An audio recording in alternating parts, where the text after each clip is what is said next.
Hello students, welcome to the Edutech TET online classes. कैसे हो and कैसे चल रही है सब बच्चों की एग्जाम की तैयारी? आई होप सबकी बढ़िया चल रही होगी। डेली क्वेश्चंस को जरूर प्रैक्टिस करिए, ठीक है? खाली रट्टे पे मत रहिए। मैंने पहले ही बताया है एप्लीकेशन बेस्ड पेपर है, स्पेशली जो आपकी सीडीपी इंग्लिश हिंदी है।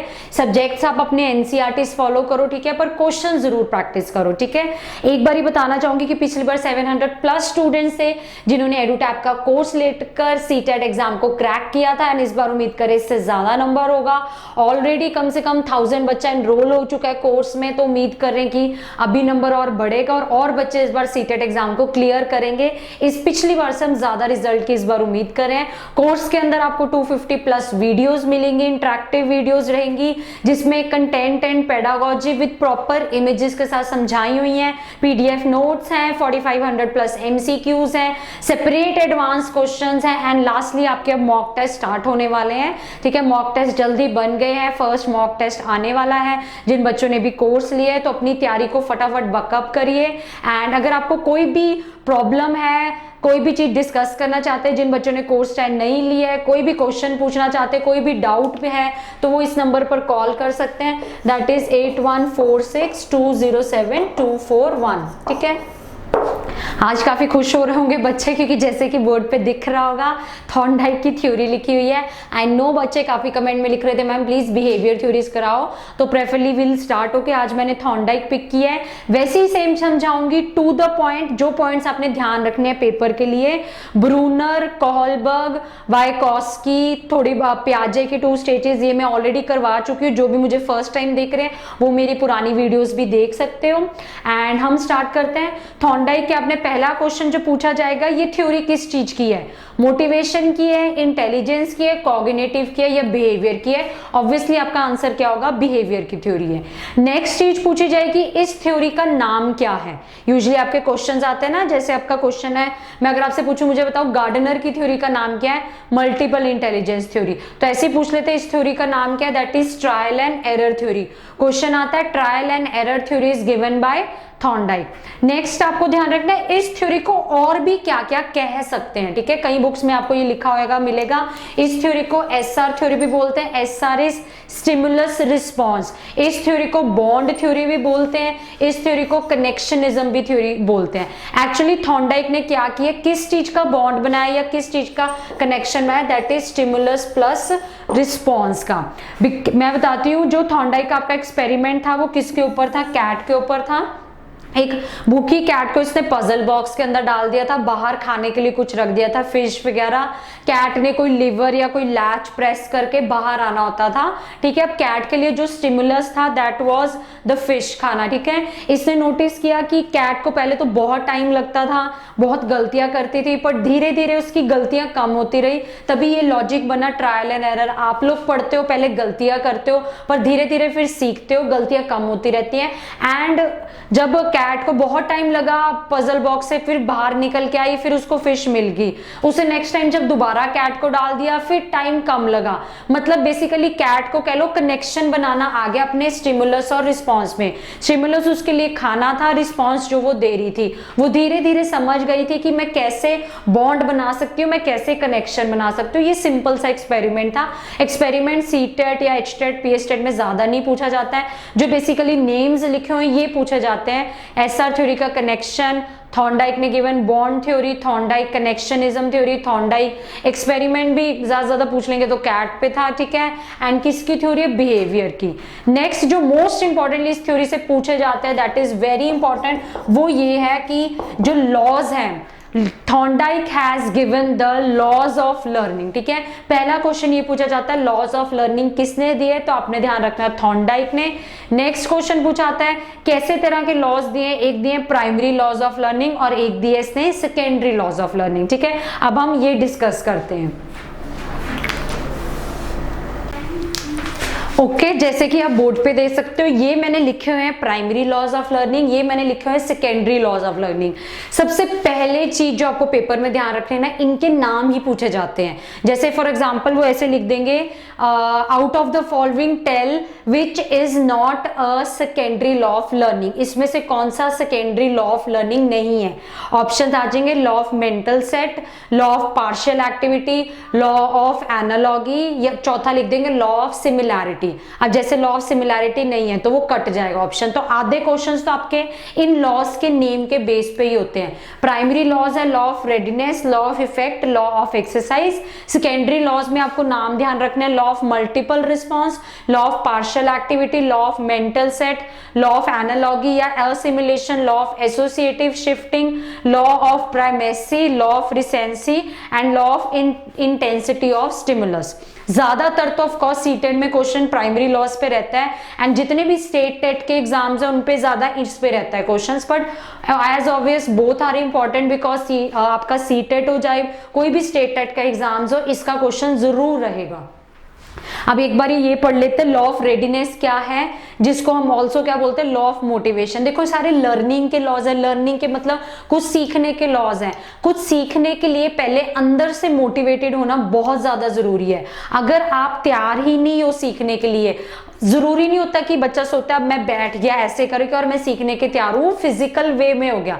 फिजिकली मेंटली हर चीज आप प्रॉपरली रेडी हो, आप अंदर से मोटिवेटेड हो। अगर आप पहले ही सोच लोगे कि जैसे सीटेट पेपर होगा नहीं तो कैसे होगा, दिमाग में पहले ही बिठा ले, पर आपने अगर सोच लिया सीटेट पेपर होगा, मैं पढ़ूंगा प्रॉपरली एंड अच्छी तरह पढ़ूंगा तो जरूर पेपर का, that is what law of readiness. ठीक है, फिर पेपर आपका जरूर क्लियर होगा। इसको हम ऑल्सो क्या बोलते हैं, लॉ ऑफ मोटिवेशन। नेक्स्ट है लॉ ऑफ इफेक्ट। इस लॉ को ऑल्सो क्या बोलते हैं, प्लेजर पेन लॉ। ये क्वेश्चन बहुत पूछा जाता है, प्लेजर पेन लॉ वाला कौन सा लॉ है, that is law of effect. आप लोग कुछ भी सीख रहे हो ना, अगर आपको उस चीज में इंजॉय कर रहे हो, उस चीज में आप सेटिस्फाई कर रहे हो, सेटिस्फाई फील कर रहे हो, तो वो आपके लिए एक तरह से कह लो लर्निंग इफेक्टिव। इफेक्टिव वर्ड से ही शायद ही कहीं ना कहीं इफेक्ट पड़ेगा, कि अगर आपको किसी चीज में मजा आ रहा है एंड यू फील ये मेरे लिए हेल्पफुल है, ठीक है, आप उस चीज को एंजॉय कर रहे हो ना, तो दैट इज वेरी इंपॉर्टेंट। कुछ भी आप लोग पढ़ते हो तो ये बहुत ज्यादा जरूरी मैटर करता है, या कुछ भी आप सीख रहे हो ये भी बहुत ज्यादा जरूरी मैटर करते हैं। तो that is what law of effect. इसलिए ऑल्सो क्या बोलते हैं, प्लेजर पेन लॉ। अगर आप इंजॉय कर रहे हो वो आपके लिए प्लेजर हो जाएगा, अगर आप उस चीज के लिए बहुत दुखी हो रहे हो या तंग हो रहे हो वो आपके लिए क्या बन जाएगा, पेन बन जाएगा। नेक्स्ट है लॉ ऑफ एक्सरसाइज। इस लॉ को ऑल्सो क्या बोलते हैं, लॉ ऑफ प्रैक्टिस। ठीक है, इसके अंदर भी दो टाइप्स हैं, law of use and law of disuse. जो भी कुछ सीख रहे हो, ठीक है, उसको अगर आप प्रैक्टिस नहीं करोगे, ठीक है, उसको रिपीट नहीं करोगे, उसको रिवाइज नहीं करोगे, ठीक है, तो ऑब्वियसली बात है वो चीज कभी भी याद नहीं रहेगी।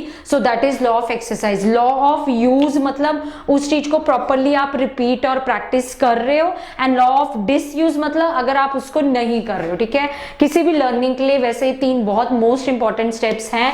कुछ भी सीखना है उसके लिए तैयार हो, फिजिकली मेंटली दोनों वे से। ठीक है, जो भी कुछ सीख रहे हो उसको प्रॉपर इंजॉय करो, वो आपको हेल्प करना चाहिए। एंड लास्टली जो भी सीखा है फिर उसकी रिवीजन जरूर करो, उसको प्रैक्टिस जरूर करो। These are very simple laws of the learning, that are the primary laws. ठीक है, आई होप समझ आ गए होंगे। अब हम चलते हैं सेकेंडरी लॉज पे। सेकेंडरी लॉ में फर्स्ट है लॉ ऑफ मल्टीपल रिस्पॉन्स।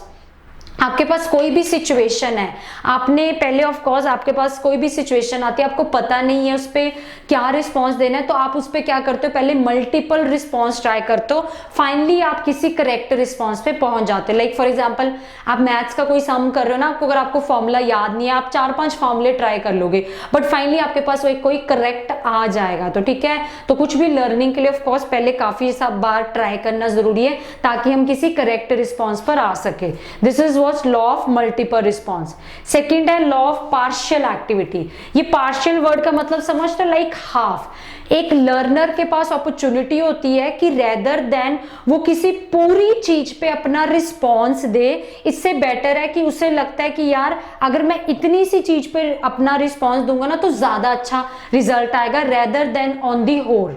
ठीक है, he should give response on some partial thing, ठीक है, rather than on the whole कह लो सिचुएशन पे या होल कह लो टास्क पे, ठीक है। इससे क्या होगा, लर्नर का जो रिस्पॉन्स है वो ज्यादा अच्छा है। जैसे समटाइम्स आपको कभी कभार बोलते हैं ना, बच्चे सारे सब्जेक्ट्स की तैयारी कर रहे हैं सीटेट के लिए, बट आप किसी सब्जेक्ट्स में बहुत अच्छे हो, चाहे वो साइंस है चाहे मैथ्स, हम उस पर कहते हैं आप इस पे ज्यादा जोर दे लो, किसी एक सब्जेक्ट को थोड़ा हल्का कर दो, क्योंकि आपको लगता है यार इस पे ज्यादा जोर देने से शायद मेरा रिस्पॉन्स ज्यादा अच्छा आएगा। Next, law of mental set, ये भी बहुत सिंपल है। किसी भी चीज को आप लर्न कर रहे हो, ठीक है, कुछ सीखना चाहते हो तो वेरी इंपॉर्टेंट है, you should be mentally prepared, you should have a healthy attitude and a positive mind, ठीक है, ये बहुत इंपॉर्टेंट मैटर करता है, healthy attitude and a positive mind. Next, law of analogy या असिमिलेशन, ये काफी इंपॉर्टेंट है। असिमिलेशन याद है, प्याजे जैसा सेम मिलता जुलता, ये वैसी लगभग लॉ है एनालॉगी का। किसी बच्चे को अगर नहीं पता है ना मैं उस सिचुएशन पे क्या रिस्पॉन्स दूं, वो ऑटोमेटिकली सेम रिस्पॉन्स दे देगा एज पास्ट, ठीक है। When a child gives the same response as past, same पुराने वाला रिस्पॉन्स दे देता है जब उसने कभी वो पहले दिया होगा, उस तरह के लॉ को हम क्या बोलते हैं, लॉ ऑफ एनालॉगी, उसे हम क्या बोलते हैं, असिमिलेशन। नेक्स्ट है law of associative shifting. Law of associative shifting is, आप किसी एक रिस्पॉन्स को दूसरे रिस्पॉन्स पे आप शिफ्ट कर सकते हो, प्रोवाइडेड आपके वो जो दोनों टास्क है वो मिलते जुलते हो, ठीक है। एसोसिएटिव का मतलब एसोसिएट, कोई ऐसी चीज जो लिंक करती हो, तो आप अपना एक रिस्पॉन्स दूसरे रिस्पॉन्स पे शिफ्ट कर सकते हो। सपोज आप कोई अगर एग्जाम में क्वेश्चन कर रहे हो, आपको लगता है ये फॉर्मूला यहाँ भी यूज हो रहा है और यही फॉर्मूला मैं यहाँ भी यूज कर सकता हूँ, क्योंकि क्वेश्चन कहीं ना कहीं लिंक करते हैं, ठीक है। तो that is what law of associative shifting. Next है law of primacy. Law of primacy है कि ये बहुत इंपॉर्टेंट करता है स्टार्टिंग, योर बिगिनिंग स्टेप, जो भी आप स्टार्टिंग में करते हो वो बहुत ज्यादा मैटर करता है। So that has to be perfect, वो अच्छा होना चाहिए। अगर स्टार्टिंग स्टेप आपका ठीक है ना, तो आपका एंड का भी सारा कुछ आगे की जर्नी भी अच्छी होगी, ठीक है। And then law of recency. Law of recency क्या है, रिसेंटली आपने जो भी किया है ना वो बहुत मैटर करता है कि वो आपका ठीक होना चाहिए। लाइक फॉर एग्जांपल हम बोलते हैं एग्जाम से पहले रिवीजन करके जरूर जाओ, क्योंकि अगर आप जरूर रिवीजन करोगे तो आपको वो पक्का याद रहेगा, ठीक है। तभी हम कहते हैं रिसेंटली जो आपने पढ़ा होता है ना वो आपको एग्जाम में हेल्प करता है। एंड लास्ट है law of intensity of stimulus. Of course जितना आपका स्टिमुलस स्ट्रॉन्ग होगा उतना आपका रिस्पॉन्स अच्छा आएगा, जितनी आप पेपर के लिए अच्छी तैयारी करोगे उतना आपका रिस्पॉन्स क्या रहेगा, अच्छा रहेगा। चलिए फिर मैं आपको एक क्वेश्चन लिख के देती हूँ, इससे पता लग जाएगा कि आपको थ्योरी अच्छी तरह समझ आई है नहीं। सीटेट का एक प्रीवियस ईयर क्वेश्चन है, अच्छा क्वेश्चन है। हर स्टेट टेट में और सीटेट में आपसे जरूर थॉर्नडाइक पे क्वेश्चन पूछे जाएंगे, ठीक है। क्वेश्चन क्या है, a young child responds to a new situation on the basis of the response made by him or her in a similar situation as in past. This is related to law of effect, law of analogy, law of partial activity या law of exercise. अगर मेरी video को अच्छी तरह सुना है तो आपको आई थिंक इसका आंसर पता लग जाएगा, ठीक है। आई होप आपको अच्छी तरह समझ आ गया है आज थॉर्नडाइक। इसका आंसर नीचे कमेंट बॉक्स में लिख के बताना, ठीक है। एंड अगर वीडियो समझ आ गई प्रॉपर्ली तो प्लीज वीडियो को जरूर लाइक करिए, शेयर करिए एंड चैनल को जरूर सब्सक्राइब करिए ताकि आपको डेली मेरी वीडियोस मिलती रहे, ठीक है। Thank you, this is Sonia from the Edutab. All the very best.